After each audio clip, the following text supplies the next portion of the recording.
G'day guys, and welcome to today's video.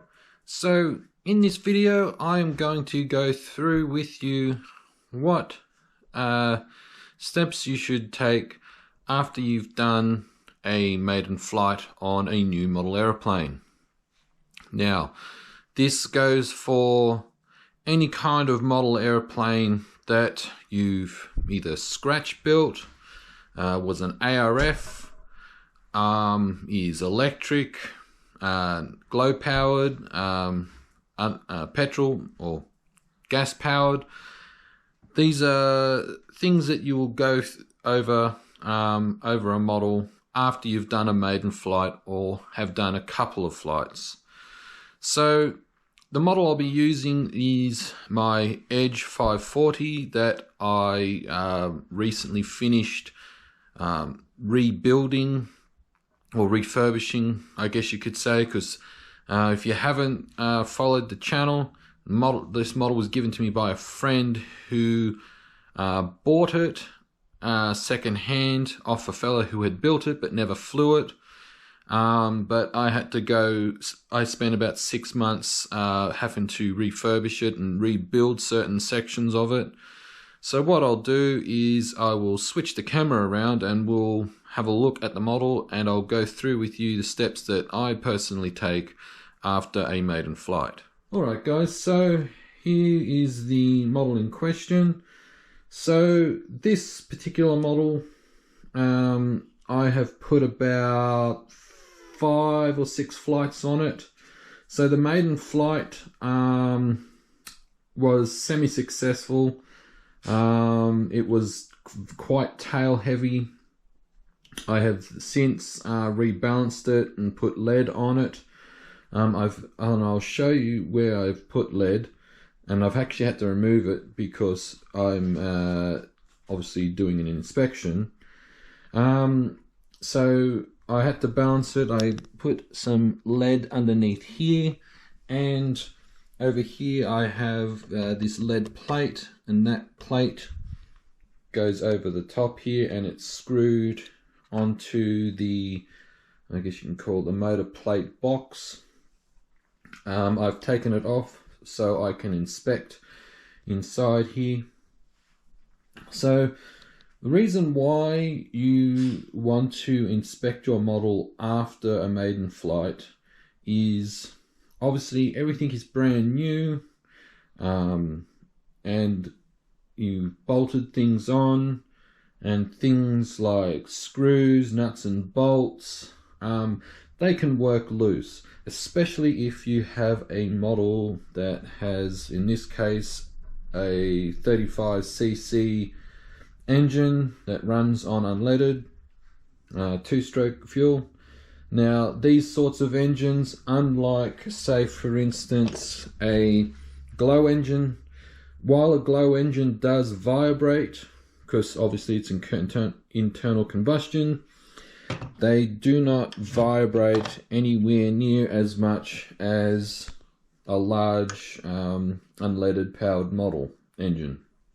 So these things shake quite a lot, and you want to make sure, like your bolts here, so the bolts that hold the engine onto the mounts and the bolts that hold the mounts onto the motor plate, you want to make sure that they are tight, and you'll go over them. Most of the time I usually thread lock these on, because I mean it's very rare that you'll take the engine off unless you have a major mechanical issue, say faulty carburetor, or in worst case scenario the engine has blown up. But most of the time the engine will never come out.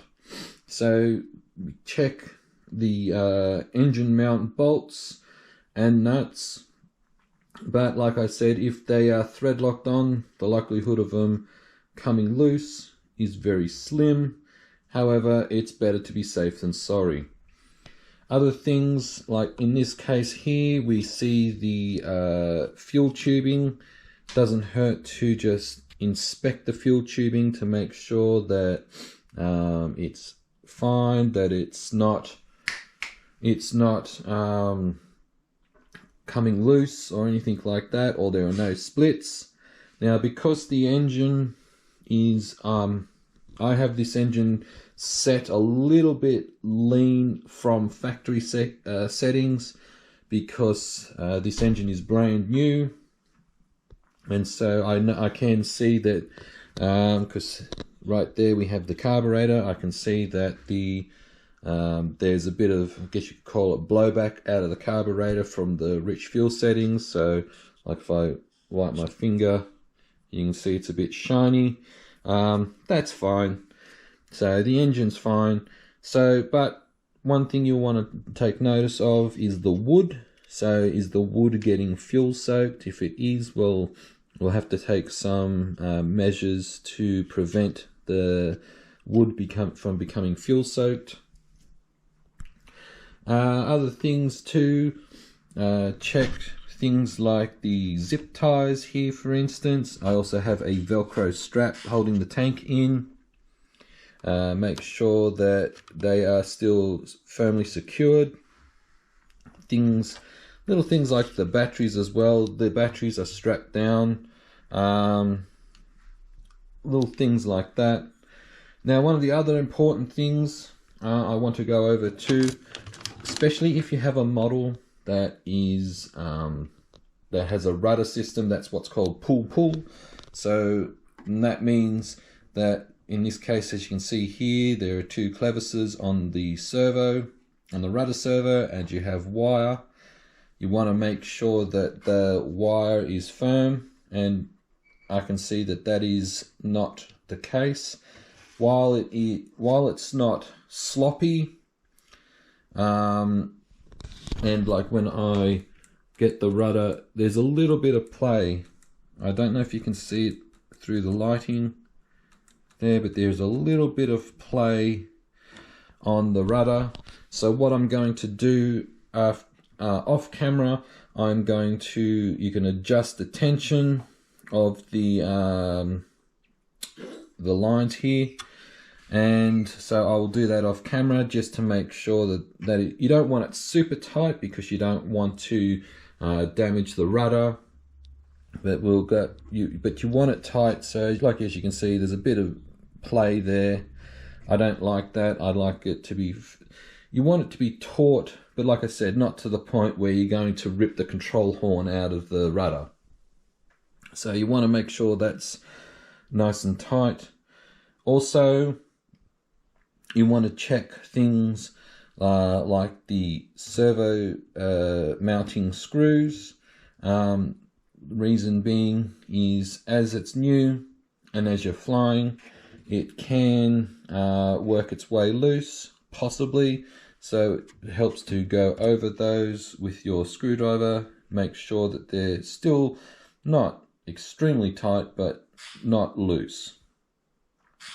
Other thing too, when I was having a look, I noticed with this servo lead here that it is broken. Don't know if you can see it in the light there. So what I'm going to do is I'm going to replace this servo lead. I don't want to tempt fate, as they say. So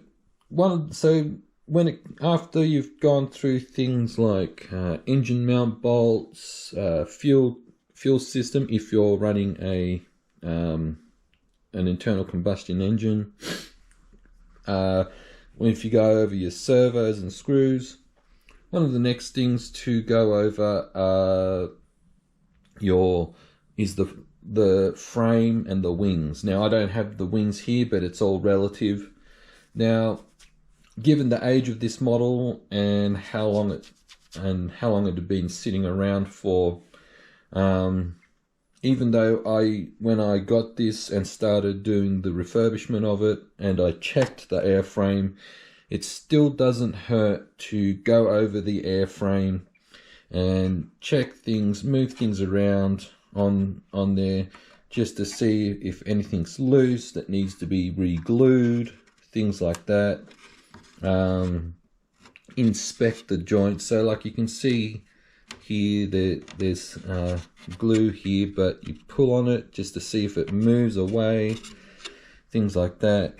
Check, don't reef on it, but just give it a bit of movement to see if it pulls away from where formers join on to certain sections of the airframe. Make sure that, like I said, it's not pulling away and doesn't need to be re-glued. Other things you will need to look at, again, it's pretty much more of the same. Make sure things like screws for your switch are tight and it hasn't worked its way loose. Check things for like the servo plugs into the receiver. Make sure that they're not loose and haven't worked their way out.